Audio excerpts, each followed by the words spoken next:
마경원입니다. 전 시간에 이어서 이번 시간에는 이제 제가 주간 글로벌 매크로 인사이트의 채권편 좀 설명 좀 드리도록 합니다. 지금 이거는 우리가 지금 최근에 물가 좀 계속 걱정하고 있잖아요. 그죠? 물가를 걱정하고 있는데 보통 이제 가장 많이 하는 게 우리 CPI 소비자 물가, 지금 그게 화살이 잘 안 되는데요.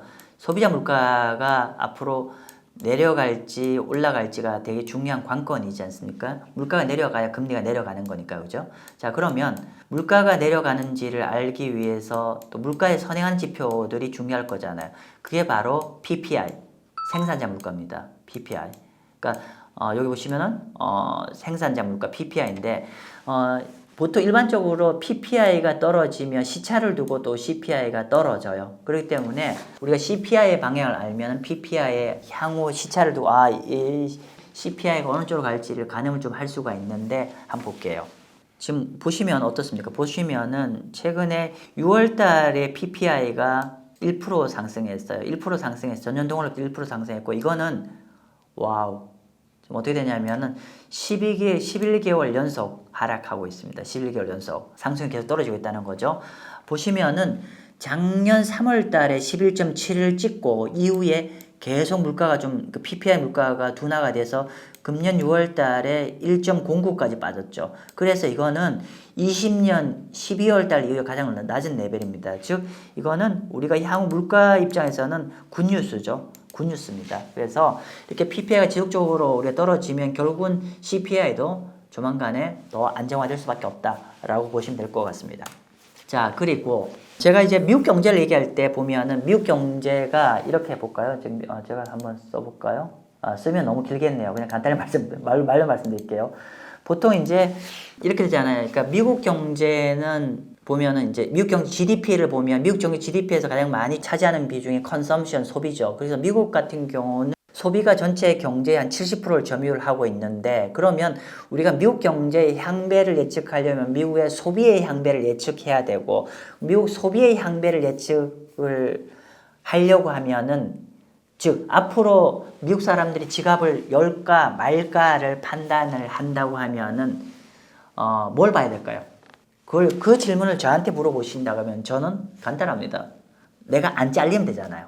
만약에 제가 옛날에 은행에 가서 PB센터에서 이런 설명을 했어요. 자, 미국의 CPI, 그러니까 미국의 소비 부분을 예측하고자 할 때 어떻게 되는지를 알려고 하면은 가장 중요한 게 고용 부분이다라고 설명드렸습니다. 제가 이런 예시를 드렸어요. 자, 오늘 제가 여러분들한테 다 1억 드릴게요. 1억을 드리면은 이 1억을 주면은 이거를 오늘 당장에 다 남자분 같은 경우는 뭐 굉장히 멋있는 시계 자동차 사는 거, 여자분은 주얼리를 그러니까 1억짜리를 바로 쓸지 아니면은 은행에 예금을 할지 이 두 가지 초이스만 여러분 좀 드린다고 할게요. 그러면 1억을 줬을 때 오늘 당장 다 명품 사고 다 써버릴지 아니면 은행에 예금을 할지를 판단할 때 가장 중요한 기준은 뭐다? 내가 다닌 직장 내일도 안 잘린다는 보장이 있으면 1억을 쓰지 않아요. 근데 만약에 조만간 제 잘릴 것 같아요. 그럼 이 1억 못 쓰지 않아요. 그 상황에 대비하기 위해서 은행에 예금해 놓잖아요. 즉 뭐냐면은 소비에는 노동이 굉장히 중요하다. 그래서 그렇게 이해를 하시면 좀 쉬울 것 같고요. 자, 그런데 문제는 뭐냐면은 미국 경제를 판단하기 위해서는 소비를 봐야 되고 그러니까 소비를 봐야 되고 소비를 판단하기 위해서는 노동이 제일 중요한 노동시장이 제일 중요한데 문제 노동시장의 전반적인 데이터가 후행지표입니다. 거의 다 후행지표입니다. 예를 들면은 실업률 꼭지 언제인지 아세요? 실업률 꼭지는 경기 침체 끝난 끝자락에 실업률이 정점을 찍어요. 자, 그렇기 때문에 그러면 너무나 중요한 게 노동시장인데 노동시장의 일반 데이터가 다 후행지표면 여러분들 뭘 해야 된다면은 노동시장의 추세가 바뀌는지 여부를 체크하는 게 제일 중요합니다. 추세 전환 여부가 제일 중요하다는 거예요. 그래서 제 책 채권 투자 핵심 노하우에도 그렇게 언급되어 있을 거예요. 추세 전환 여부를 체크하는데 가장 노동시장 추세 전환을 체크하는 가장 중요한 지표가 뭐냐면 여기 있어요. Initial Job Clearance, 초기 실업상 청건수.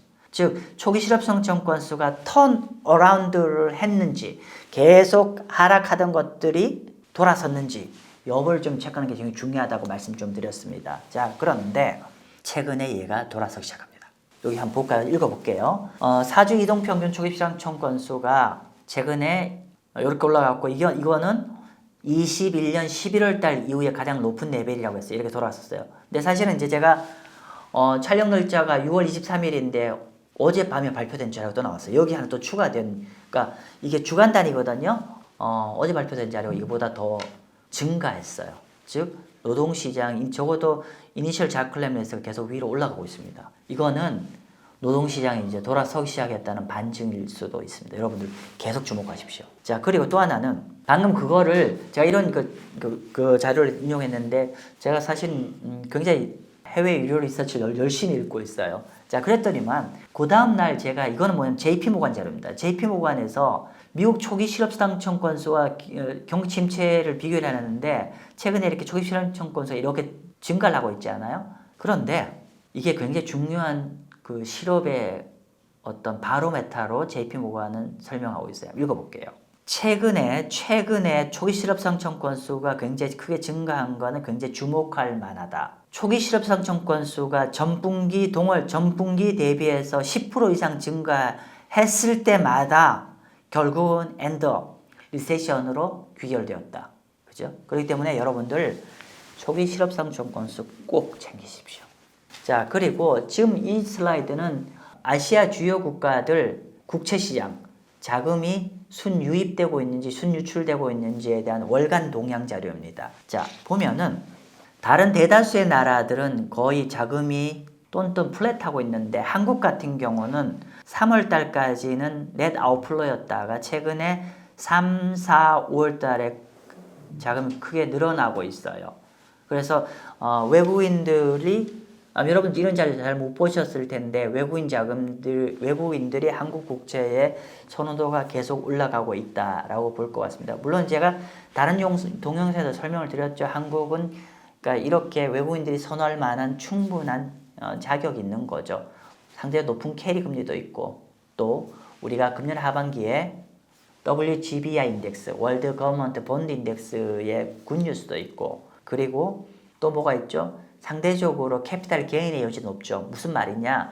우리가 미국 부동산 대비해서 그러니까 미국 경제 대비해서 한국 국채를 제가 더 추천드린 이유가 한국이 더 부동산에 지금 취약한 구조, 레버리지를 많이 해서 채권 가격이 많이 올라갔기 때문에 결국은 한국의 부동산 문제를 근원적으로 하려면 금리 인하를 해야 되거든요. 그러면 상대적으로 외국인들 입장에서는 한국이 향후 금리 인하의 포텐셜이 더 커 보인다. 뭐 이런 여러 가지 요인 때문에 한국에 대해서 외국인들이 계속 자금이 좀 유입되고 있습니다. 그래서 외국인들 이렇게 아시아 다른 나라에 비해서 한국 외국인 자금이 많이 유입되고 있다는 상황 말씀 좀 드리겠습니다.